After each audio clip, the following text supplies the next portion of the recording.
नमस्कार. रतन टाटा महाराष्ट्र राज्य कौशल विद्यापीठाच्या पहिल्याच दीक्षांत समारंभाच्या निमित्तानं उपस्थित असलेले भारताचे आदरणीय उपराष्ट्रपती CP राधाकृष्णनजी, आदरणीय राज्यपाल तथा कौशल्य विद्यापीठाचे कुलपती जिष्णुदेव वर्मा साहेब, राज्याचे लोकप्रिय मुख्यमंत्री आदरणीय देवेंद्रजी फडणवीस साहेब, कौशल्य विकास मंत्री सन्माननीय ॲडव्होकेट मंगलप्रभात लोढाजी, मुख्य सचिव राजेश अग्रवालजी, विद्यापीठाच्या कुलगुरू डॉक्टर अपूर्वा पालकरजी, तसेच व्यासपीठावरील सर्वच मान्यवर उपस्थित बंधू भगिनी आणि विद्यार्थी मित्रांनो, कौशल्य विद्यापीठाचा आजचा हा पहिलाच दीक्षांत समारंभ राज्यातील कौशल्य क्रांतीचा हा एक ऐतिहासिक टप्पा म्हणायला हरकत नाही आणि हे सांगताना मला अतिशय अभिमान वाटतो. Today is not just a ceremony, it is a celebration of your hard work, your determination and your dreams.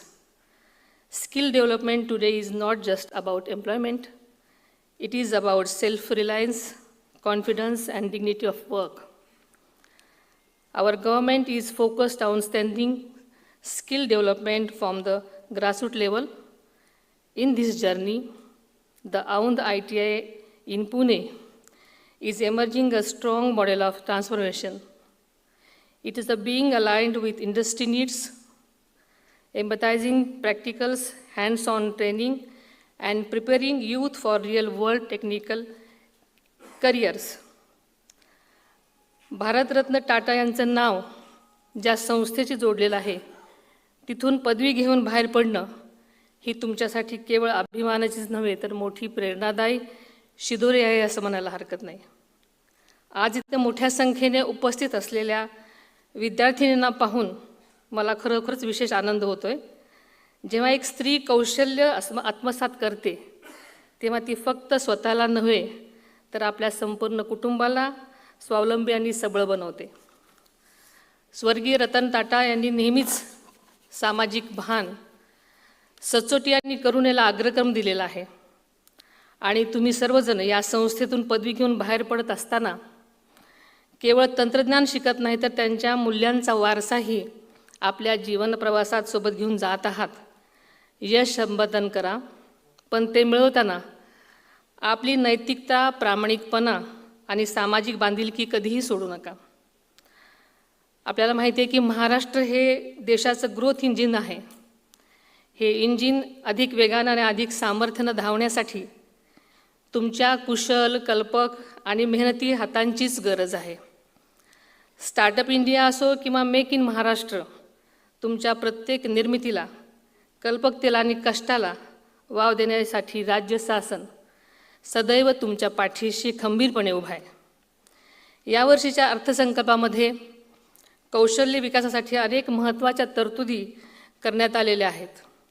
दक्ष हा महत्त्वाकांक्षी प्रकल्प, त्याच्या अंतर्गत महिमा म्हणजे Maharashtra agency for holistic international mobility and advancement या संस्थेची स्थापना, तसेच 36 नवदिशा केंद्रांची उभारणी आणि या सर्व उपक्रमांमुळेच तुमच्यासारख्या तरुणांना नवीन संधीची नवे क्षितिजे उघडत आहेत.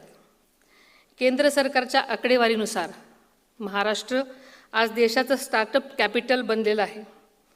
युनिकॉर्नच्या संख्येतही आपलं राज्य देशातल्या पहिल्या क्रमांकावर आहे. ही आपल्या सर्वांसाठीच अतिशय अभिमानाची गोष्ट आहे. तळागाळातील उद्योजकांना भक्कम आर्थिक बळ देण्यासाठी आपण मुख्यमंत्री उद्योजकता महाफंडसुद्धा स्थापन करण्याचा निर्णय घेतला आहे. या माध्यमातूनच प्रतिभावान तरुणांच्या कल्पना फक्त स्वप्न न राहता प्रत्यक्ष उद्योगरूपी वास्तवात उतरतील असा आमचा विश्वास आहे. आज तुम्ही तुमच्या शैक्षणिक प्रवासातील एक महत्त्वपूर्ण टप्पा यशस्वीपणे पूर्ण केलेला आहे, परंतु तुमचं शिक्षण इथंच थांबणार नाही. बदलत्या काळानुसार आणि सतत बदलणाऱ्या तंत्रज्ञानानुसार स्वतःला अद्ययावत ठेवा. नवनवीन प्रयोग करा, चुका करण्यास घाबरू नका आणि प्रत्येक अनुभवामधून शिकत राहा. आजपासून तुम्ही केवळ पदवीधर नाही तर तुमच्या महाराष्ट्राच्या देशाच्या भविष्याचा आकार देणारे सदस्य आहात.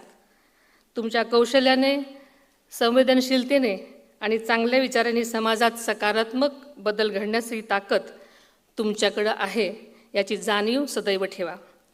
पुन्हा एकदा पदवी प्राप्त करणाऱ्या सर्वच विद्यार्थ्यांचं आणि त्यांच्या पालकांचं मी मनापासून अभिनंदन करते आणि तुमच्या उज्ज्वल, समृद्ध आणि अर्थपूर्ण भविष्यासाठी माझ्या मनापासून शुभेच्छा देते. जय हिंद, जय महाराष्ट्र.